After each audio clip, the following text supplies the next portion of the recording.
Assalamualaikum warahmatullahi wabarakatuh.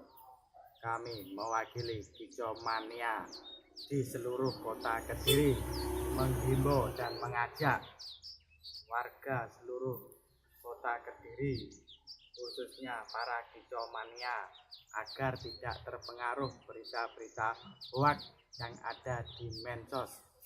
Marilah kita jalin persatuan dan kesatuan, kekompakan para Kicomania untuk menjadikan kota Kediri ini lebih kondusif, apalagi menjelang pilkada di kota Kediri ini. Marilah kita jadikan kota Kediri yang lebih aman, tentram, dan terima kasih.